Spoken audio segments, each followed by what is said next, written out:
Assalamualaikum warahmatullahi wabarakatuh. Perkenalkan kami dari kelompok 5 dengan anggota saya sendiri Hana Hanifah dan rekan saya Ana Siti Nuraini dan Anissa Yuliani. Di sini kami akan memaparkan materi mengenai strategi implementasi kebijakan pendidikan. Bismillahirrahmanirrahim. Assalamualaikum warahmatullahi wabarakatuh. Perkenalkan, nama saya Anissa Yuliani dengan NIM 1903007, nomor presensi 16. Saya akan menjelaskan mengenai definisi implementasi kebijakan pendidikan.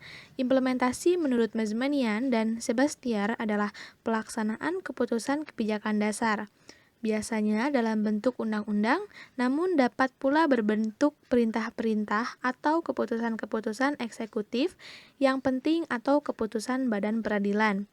Sedangkan Cliffs dengan tegas menyebutkan bahwa implementasi itu mencakup proses bergerak menuju tujuan kebijakan dengan cara langkah administratif dan politik. Menurut Friedrich, kebijakan adalah suatu tindakan yang mengarah pada tujuan yang diusulkan oleh seseorang, kelompok, atau pemerintah dalam lingkungan tertentu sehubungan dengan adanya hambatan-hambatan tertentu seraya mencari peluang-peluang untuk mencapai tujuan atau mewujudkan sasaran yang diinginkan. Kebijakan pendidikan merupakan keseluruhan proses dan hasil perumusan langkah-langkah strategis pendidikan yang dijabarkan dari visi misi pendidikan dalam rangka untuk mewujudkan tercapainya tujuan pendidikan dalam suatu masyarakat untuk suatu kurun waktu tertentu. Selanjutnya, saya akan menjelaskan metodologi dalam implementasi kebijakan pendidikan. Brian W. Hogwood dan Louise A. Gunn merupakan tokoh pencetus teori yang menggunakan top-down approach. Dalam teori ini, untuk dapat mengimplementasikan kebijakan dengan sempurna, maka diperlukan beberapa syarat. Di antaranya, yang pertama, kondisi eksternal yang dihadapi oleh lembaga atau badan pelaksana tidak akan menimbulkan masalah yang besar. Yang kedua, apakah untuk melaksanakannya tersedia sumber daya yang memadai termasuk sumber daya waktu? Yang ketiga, apakah perpaduan sumber-sumber yang diperlukan benar-benar ada? Yang keempat, apakah kebijakan yang akan diimplementasikan didasari hubungan kausal yang andal? Yang kelima, seberapa banyak hubungan kausalitas yang terjadi. Asumsinya semakin sedikit hubungan sebab akibat semakin tinggi pula hasil yang dikehendaki oleh kebijakan tersebut dapat tercapai. Yang keenam, apakah hubungan saling ketergantungan kecil? Asumsinya adalah jika hubungan saling ketergantungan tinggi, implementasi tidak akan dapat berjalan secara efektif. Yang ketujuh, pemahaman yang mendalam dan kesepakatan terhadap tujuan.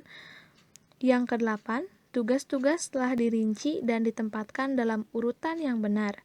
Yang kesembilan, komunikasi dan koordinasi yang sempurna. Yang kesepuluh, pihak-pihak yang memiliki wewenang kekuasaan dapat menuntut dan mendapatkan kepatuhan yang sempurna. Perkenalkan, nama saya Ana Siti Nuraini dengan NIM 1902831, nomor absen 12. Di sini saya akan menjelaskan faktor-faktor yang berpengaruh dalam implementasi kebijakan pendidikan. Keberhasilan implementasi kebijakan akan ditentukan oleh banyak variabel atau faktor, dan masing-masing variabel tersebut saling berhubungan satu sama lain. Dalam pandangan E23, implementasi kebijakan dipengaruhi oleh 4 variabel. Yang ke-1, komunikasi. Implementasi akan berjalan efektif apabila ukuran-ukuran dan tujuan kebijakan dipahami oleh individu yang bertanggung jawab dalam pencapaian tujuan kebijakan. Kejelasan ukuran dan tujuan kebijakan dengan demikian perlu dikomunikasikan secara tepat dengan para pelaksana. Konsistensi atau keseragaman dari ukuran dasar dan tujuan perlu dikomunikasikan sehingga implementator mengetahui secara tepat ukuran maupun tujuan kebijakan itu.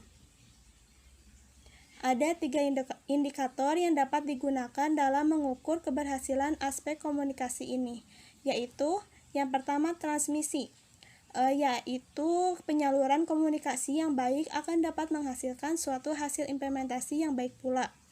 Yang kedua, kejelasan informasi, di mana komunikasi atau informasi yang diterima oleh para pelaksana kebijakan haruslah jelas dan tidak membingungkan. Yang ketiga, konsistensi informasi yang disampaikan, yaitu perintah ataupun informasi yang diberikan dalam pelaksanaan suatu komunikasi haruslah jelas dan konsisten untuk dapat diterapkan dan dijalankan. Yang kedua, ada sumber daya. Walaupun isi kebijakan sudah dikomunikasikan secara jelas dan konsisten, tetapi apabila implementer kekurangan sumber daya untuk melaksanakan implementasi tidak akan berjalan efektif. Sumber daya tersebut dapat berwujud sumber daya manusia, yakni kompetensi implementer dan sumber daya finansial. Sumber daya adalah faktor penting untuk implementasi kebijakan agar efektif.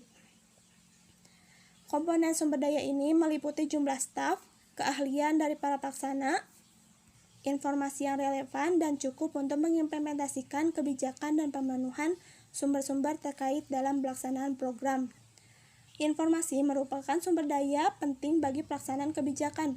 Ada dua bentuk informasi, yaitu informasi mengenai bagaimana cara menyelesaikan kebijakan atau program, serta bagi pelaksana harus mengetahui tindakan apa yang harus dilakukan, dan informasi tentang data pendukung kepatuhan kepada peraturan pemerintah dan undang-undang. Kemudian yang ketiga ada disposisi. Disposisi adalah watak dan karakteristik yang dimiliki oleh implementer, seperti komitmen, kejujuran, dan sifat demokratis. Salah satu faktor yang mempengaruhi efektivitas implementasi kebijakan adalah sikap implementer. Ada 3 bentuk sikap atau respon implementer terhadap kebijakan: kesadaran pelaksana, petunjuk atau arahan pelaksana untuk merespon program ke arah penerimaan atau penolakan, dan intensitas dari respon tersebut. Kemudian yang terakhir, yang keempat, ada struktur birokrasi. Struktur organisasi yang bertugas mengimplementasikan kebijakan memiliki pengaruh yang signifikan terhadap implementasi kebijakan. Salah satu dari aspek struktur yang penting dari setiap organisasi adalah adanya prosedur operasi yang standar atau SOP. SOP menjadi pedoman bagi setiap implementer dalam bertindak. Perkenalkan, saya Hana Hanifa dengan NIM 1902917 dan nomor absen 14. Di sini saya akan memaparkan materi mengenai alur implementasi kebijakan pendidikan. Yang pertama, saya akan memaparkan mengenai alur implementasi kebijakan pendidikan dengan pendekatan kultural yang dimulai dari lingkungan, siswa, guru, dan kurikulum. Alur implementasi kebijakan pendidikan dengan pendekatan kultural. Yang pertama, lingkungan. Lingkungan sekolah dapat menentukan dalam hasil belajar. Budaya dalam lingkungan sekolah terbentuk lebih lama daripada siswa. Lingkungan ini mempunyai pengaruh yang besar terhadap pembentukan perilaku siswa di sekolah. Karena kepribadian siswa 75% dipengaruhi oleh lingkungan sekolah yang meliputi keluarga, lingkungan masyarakat tempat tinggal, keluarga, dan teman sebaya. Yang kedua, siswa. Peserta didik merupakan salah satu komponen yang terpenting dalam pendidikan. Tanpa anak didik, proses kependidikan tidak akan terlaksana. Peserta didik merupakan subjek dan objek pendidikan yang memerlukan bimbingan orang lain untuk membantu mengarahkannya dalam mengembangkan potensi yang dimilikinya. Yang ketiga, guru, yang menjadi alur yang penting dalam penerapan kurikulum. Guru berfungsi sebagai fasilitator dan motivator dalam memberikan ilmu pengetahuan yang dibutuhkan siswa. Yang keempat, kurikulum. Kurikulum hanya digunakan sebagai acuan mengenai materi dan aturan yang ada dalam pendidikan. Sesuai alur tersebut, peran gurulah yang sangat penting karena penyampaian disesuaikan dengan kondisi kelas yang tercipta dari lingkungan dan karakter siswa tersebut. Selanjutnya, alur implementasi kebijakan pendidikan dengan pendekatan politik. Politik diartikan dengan proses pembentukan dan pembagian kekuasaan dalam masyarakat, yang antara lain berwujudnya proses pembuatan keputusan, khususnya dalam negara.